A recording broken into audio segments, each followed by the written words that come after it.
boshqalarni haqorat qiladigan, shaxsiga tegadigan gaplar bilan haqorat qilishga siz umuman haqqingiz yo'q. Onasi bilan dadasi SSR davrida nikohsiz hayot kechirgan. Shukrullo domlaga bir ahmoq bola shunaqa debdi deb yozgan kimdir? Yo'q, razborishimiz siz. Shukrullo domlaga tashlansa, ko'pchilik PR oladi. Abror Muxtor Aliga tashlansa, PR oladi. Bu Abror Muxtor Ali degan inson bor ekan. Men haqimda ahmoq bola deb ijtimoiy tarmoqqa video joylabdi. Men shu paytgacha buni o'zimga sig'dira olganim yo'q. Kimsiz siz? Anaqadir O'zbekistonimizda qozimisiz? Yo'q, razborishimiz siz. Kimsiz?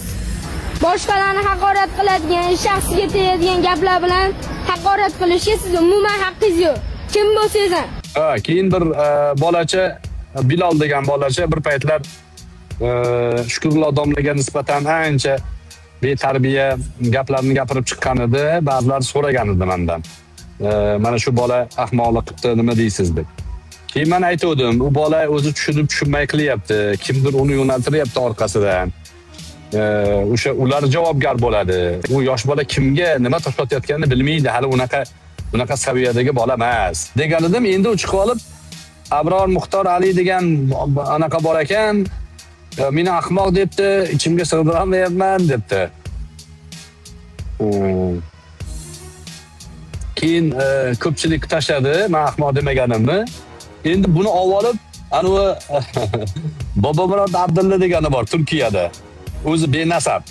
Onasi bilan dadasi SSR davrida nikohsiz hayot kechirgan va Bobomurod tug'ilgan.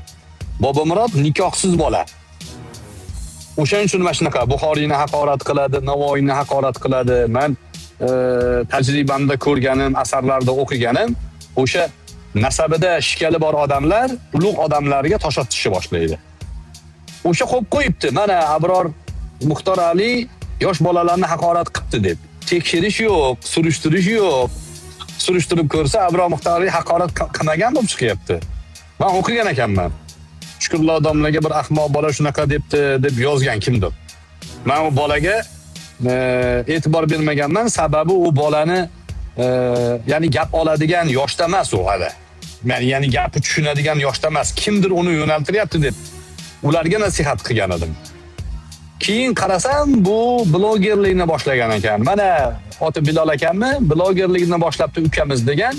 Blogerlikda shunaqangi bir haligi kuchayishlikni pastkash yo'llari bor, haligi razil, tilamchilik, gadoychilik qiladigan yo'llari bor. O'sha like bosing deydigan gadoylarga o'xshab, bu bola ham o'sha yo'lni tanlagan-da. Shukrullo domlaga tashlansa, ko'pchilik PR oladi. Abror Muxtor Aliga tashlansa, PR oladi. Lekin unga bu nasihatni qilayotganlar javobgar bo'lasizlar. Diyonat oldida biz dunyoda sizlarni mahkamaga tortmaymiz. Bilgan ishlarni qilinglar. Biz oxiratda hisobiga ishongan odamlarmiz. Hisob kitob bo'ladi albatta.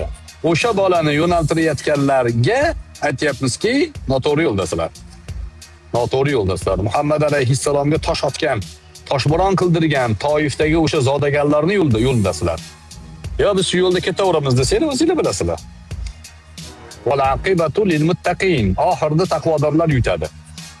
Bemalol xohlagan ishlarni qilinglar. O'sha Bilolga ham aytib qo'yinglar, xohlaganini gapirsin. Uyalmasa. Bismillah. Uyalmasang xohlaganingni qil degan gap shularga aytilgan. Hammamizga aytilgan u, mana shular haqida aytilgan. Uyalmasa qilaveradiganlar.